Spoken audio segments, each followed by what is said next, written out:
Located near the New Orleans Central Business District, Central City is characterized by rental properties and closed-standing shotgun-style houses. Many buildings had fallen into despair long before Katrina flooded much of the neighborhood.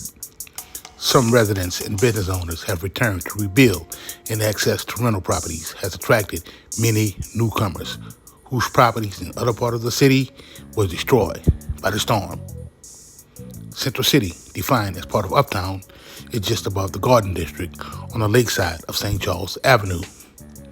Its boundaries are MLK Boulevard, South Claiborne Avenue, the Pontchartrain Expressway, Magazine, Dahlia, Britannia, Felicity, St. Charles Avenue, Taladana, Louisiana Avenue, and Washington Avenue. Home to the Civil Rights Movement in the 1960s, Central City would succumb to the deeply rooted, poverty-stricken environment that surrounded it.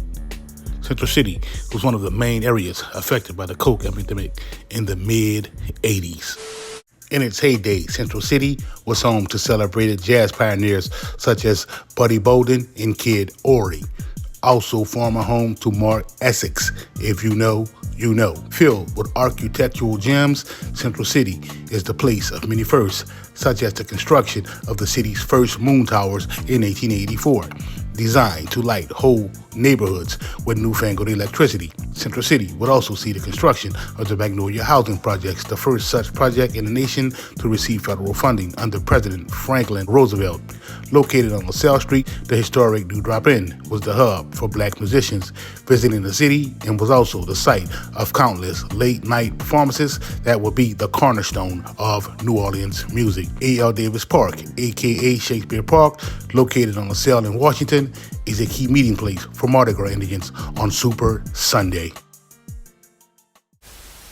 Developed in the 1900s and once belonging to Jefferson Parish, Uptown mostly consisted of land that had been plantations in the colonial era. Several sections were developed as separate towns: Lafayette, Jefferson City, Greenville, and Carrollton. New Orleans and Orleans Parish would ultimately annex Lafayette, Carrollton, and other communities from Orleans Parish. This newly absorbed area will be known as Uptown New Orleans, the UPT. Known as Millionaires Row, St. Charles Avenue would have some of the biggest mansions in the city. A good number of them still remain today. Further back, the streets Simon Boulevard, LaSalle, and Ferret are aligned with the mighty Mississippi River.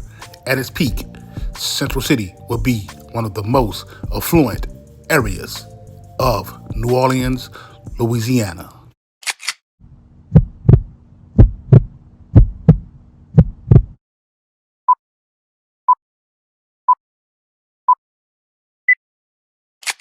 Michael Anderson, a.k.a. Mike, raised in Central City, was born in 1987.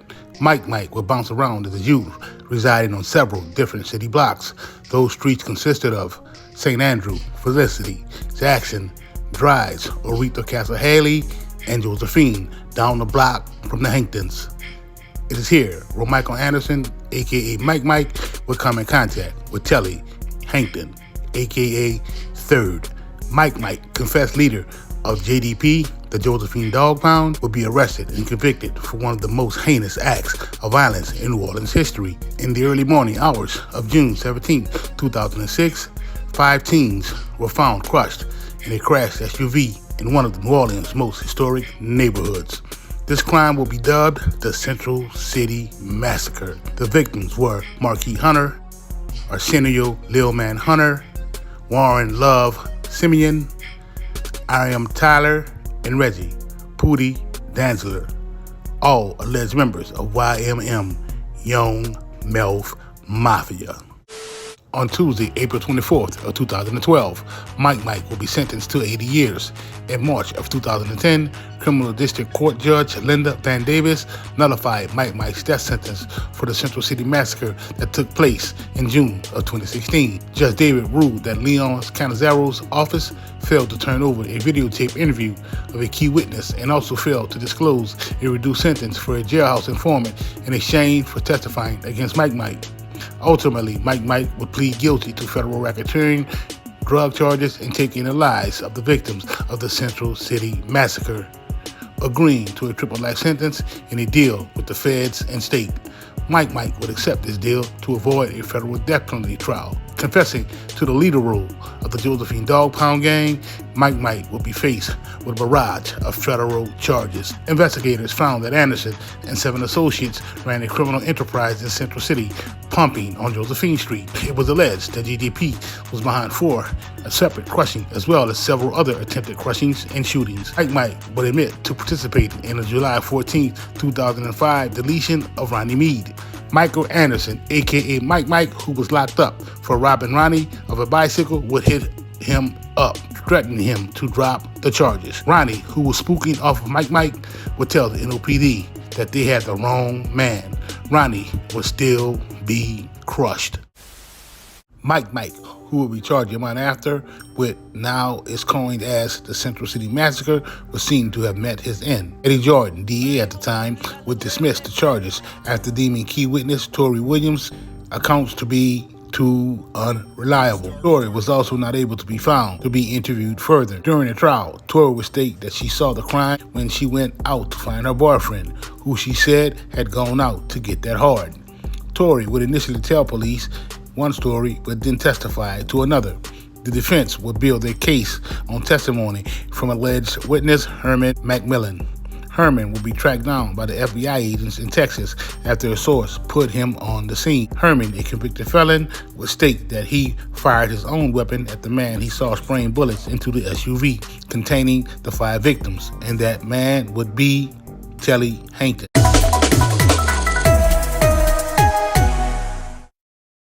After one of the city's most high-profile murders, federal investigators say police arrested the wrong guy.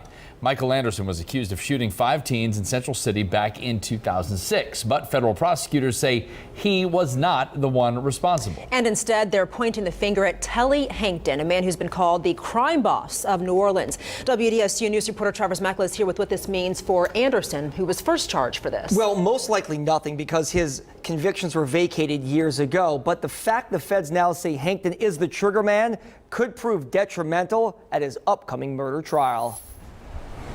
On this quiet Central City street corner today, no one wanted to talk about the killing that happened almost a decade ago. It's always been rumored that reputed crime boss Telly Hankton could be involved, and now the feds believe that's true. In a federal filing before Hankton's June murder trial in federal court, the feds say they believe he pulled the trigger on an assault rifle, killing 5 teens. Prosecutors want to use that information against Hankton, even though he's never been charged with the murders.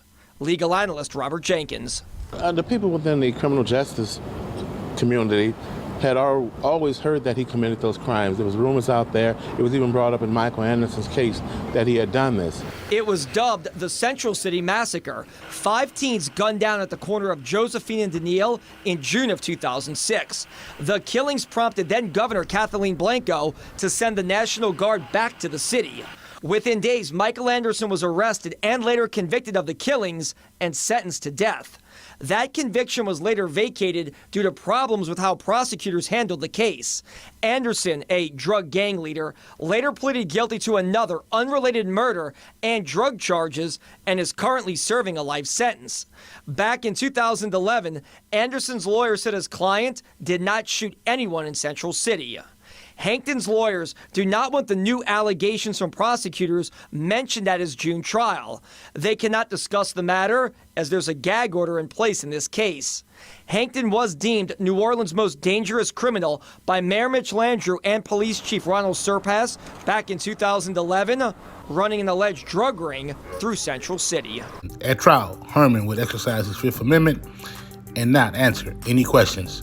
The judge would rule the statements to the FBI as inadmissible.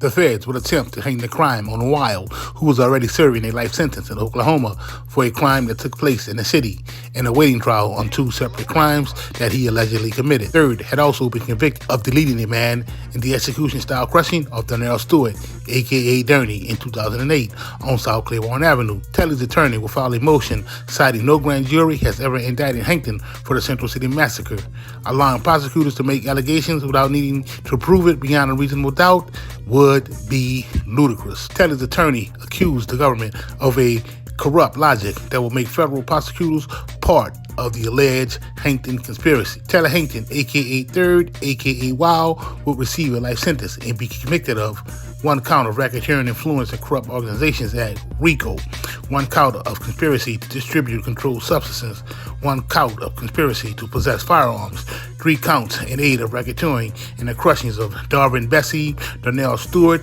and Jesse Tutu Reed, and 3 counts of causing death through the use of a firearms. The Fed's futile attempt at backdooring Third with the death penalty will fall on deaf ears.